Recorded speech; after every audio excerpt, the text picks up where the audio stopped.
بسم اللہ الرحمن الرحیم۔ السلام علیکم، میں ہوں صابر حسین اور آپ دیکھ رہے ہیں سیکرڈ ٹیچنگ۔ نبی اکرم صلی اللہ علیہ وآلہ وسلم نے ارشاد فرمایا کہ دین حق کے بارے میں سبقت لے جانے والے اور آگے بڑھ جانے والے چار ہیں۔ میں عرب میں سے سبقت کرنے والا ہوں، اور صہیب روم سے، سلمان فارس سے، اور بلال حبشہ سے۔ حضرت بلال رضی اللہ تعالیٰ عنہ بڑے مشہور صحابی ہیں، مکہ میں مسلمان ہوئے۔ حضرت بلال رضی اللہ تعالیٰ عنہ نبی اکرم صلی اللہ علیہ وآلہ وسلم کے مؤذن اور ہر وقت حاضر خدمت رہنے والے تھے۔ ان کے سپرد نبی اکرم صلی اللہ علیہ وآلہ وسلم کے اخراجات کا انتظام بھی تھا۔ حضرت بلال حبشی کا تعلق حبشہ سے تھا۔ ان کے والد کا نام ربا اور والدہ کا نام حمامہ تھا۔ ان کے ایک بھائی خالد اور ایک بہن غفیرہ کا تذکرہ بھی معتبر کتابوں میں ملتا ہے۔ ان کا آبائی وطن حبشہ تھا، اس لیے ان کو حبشی کہتے ہیں۔ حضرت بلال حبشی شروع میں ایک کافر کے غلام تھے، اسلام لے آئے، جس کی وجہ سے آپ رضی اللہ تعالیٰ عنہ کو طرح طرح کی تکلیفیں دی جاتیں۔ امیہ بن خلف جو کہ مسلمانوں کا سخت ترین دشمن تھا، آپ رضی اللہ تعالیٰ عنہ کو سخت گرمی میں دوپہر کے وقت تپتی ہوئی ریت پر سیدھا الٹا کر ان کے سینے پر پتھر کی بڑی چٹان رکھ دیتا تھا تاکہ وہ حرکت نہ کر سکیں، اور کہتا تھا کہ یا تو اس حال میں مر جا، اور اگر تو زندگی چاہتا ہے تو اسلام سے ہٹ جا۔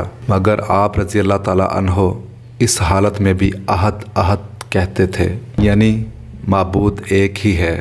رات کو زنجیروں میں باندھ کر کوڑے لگائے جاتے، اور اگلے دن ان زخموں کو گرم زمین پر ڈال کر اور زیادہ زخمی کیا جاتا تاکہ بے قرار ہو کر اسلام سے پھر جائیں یا تڑپ تڑپ کر مر جائیں۔ عذاب دینے والے اکتا جاتے، کبھی ابو جہل کا نمبر آتا تو کبھی امیہ بن خلف کا، اور ہر شخص اس کی کوشش کرتا کہ تکلیف دینے میں زور ختم ہو جائے۔ حضرت ابوبکر صدیق رضی اللہ تعالیٰ عنہ نے اس حالت میں دیکھا تو ان کو خرید کر آزاد فرمایا۔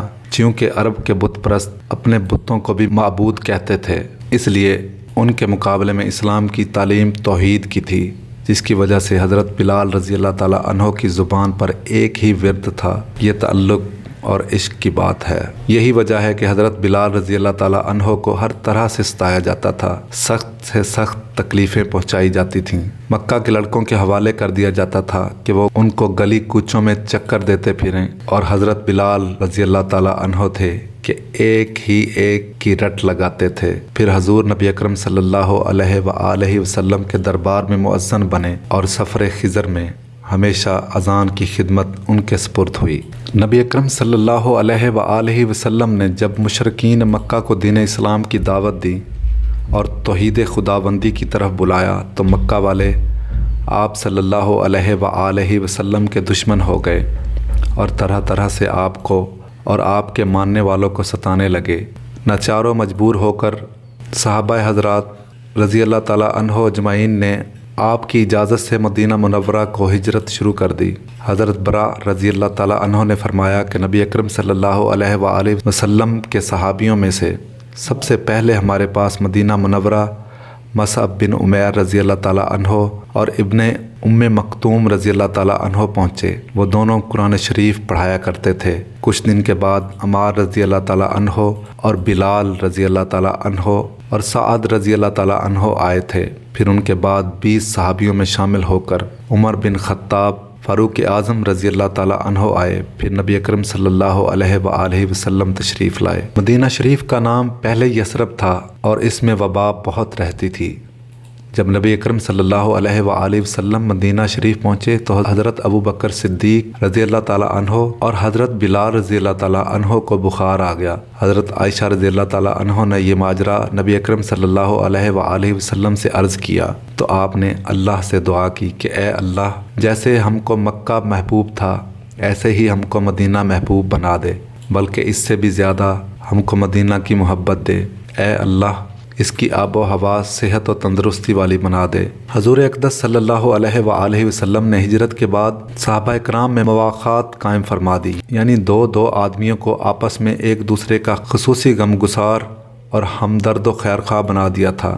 یوں تو سب ہی آپس میں دینی بھائی تھے اور ایک دوسرے کے شریک غم اور ہمدرد تھے، لیکن اس وقت کے تقاضے کچھ ایسے ہی تھے کہ دو آدمیوں میں خصوصی تعلق قائم کر کے خصوصی ہمدردی کا رابطہ پیدا کرنا ضروری تھا۔ حضرت بلال رضی اللہ تعالیٰ عنہ حضرت عبید بن حارث رضی اللہ تعالیٰ عنہ کو نبی اکرم صلی اللہ علیہ وآلہ وسلم نے بھائی بنا دیا تھا۔ بعض اہل اسیر کا کہنا ہے کہ نبی اکرم صلی اللہ علیہ وآلہ وسلم نے حضرت بلال رضی اللہ تعالیٰ عنہ کا بھائی حضرت ابو ردیحہ خشعمی رضی اللہ تعالیٰ عنہ کو بنایا تھا۔ مکہ معظمہ میں جب نبی اکرم صلی اللہ علیہ وآلہ وسلم اور آپ کے جاں نثار صحابہ نے مدینہ شریف کو ہجرت کی تو ہجرت کے اگلے سال جنگ بدر کا واقعہ پیش آیا۔ حضرت بلال رضی اللہ تعالیٰ عنہ نے اس جنگ میں دیگر صحابہ رضی اللہ تعالیٰ عنہ کی طرح شرکت فرمائی۔ مشرکین مکہ کے بڑے بڑے سردار جو اسلام اور مسلمانوں کے دشمن تھے، جنہوں نے مسلمانوں کو مکہ سے نکال کر دم لیا تھا،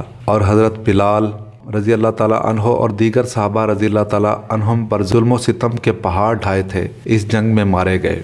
ابو جہل اور امیہ بن خلف جو حضرت بلال رضی اللہ تعالیٰ عنہ کو سخت سزا دیا کرتے تھے، دونوں جہنم رسید ہوئے۔ بعض کتب میں لکھا ہے کہ امیہ بن خلف کو جنگ بدر میں حضرت بلال رضی اللہ تعالیٰ عنہ نے قتل کیا، اور کچھ کتب میں لکھا ہے کہ امیہ بن خلف قتل ہوا تو حضرت ابو بکر صدیق رضی اللہ تعالیٰ عنہ نے حضرت بلال رضی اللہ تعالیٰ عنہ کو خطاب کر کے فرمایا، مبارک ہو اے بلال، اللہ تمہیں اور خیر عنایت فرما دے، تم نے اپنا انتقام لے لیا۔ امیہ بن خلف کو ڈر تھا کہ میں کہیں قتل نہ ہو جاؤں، جس کی وجہ خاص یہ تھی کہ حضرت سعد بن معاذ رضی اللہ تعالیٰ عنہ نے اس کو خبر دی تھی کہ نبی اکرم صلی اللہ علیہ وآلہ وسلم نے فرمایا ہے کہ وہ تجھے بالواسطہ یا بلا واسطہ قتل کریں گے۔ سن 2 ہجری میں اذان شروع ہوئی اور حضرت بلال رضی اللہ تعالیٰ عنہ مؤذن مقرر ہوئے، اور سفر و حضر میں نبی اکرم صلی اللہ علیہ وآلہ وسلم کے ہمیشہ مؤذن رہے۔ نبی اکرم صلی اللہ علیہ وآلہ وسلم کے وصال کے بعد مدینہ طیبہ میں رہنا اور نبی اکرم صلی اللہ علیہ وآلہ وسلم کی جگہ کو خالی دیکھنا مشکل ہو گیا، اس لیے حضرت بلال رضی اللہ تعالیٰ عنہ نے ارادہ کیا کہ اپنی زندگی کے دن جہاد میں گزاریں۔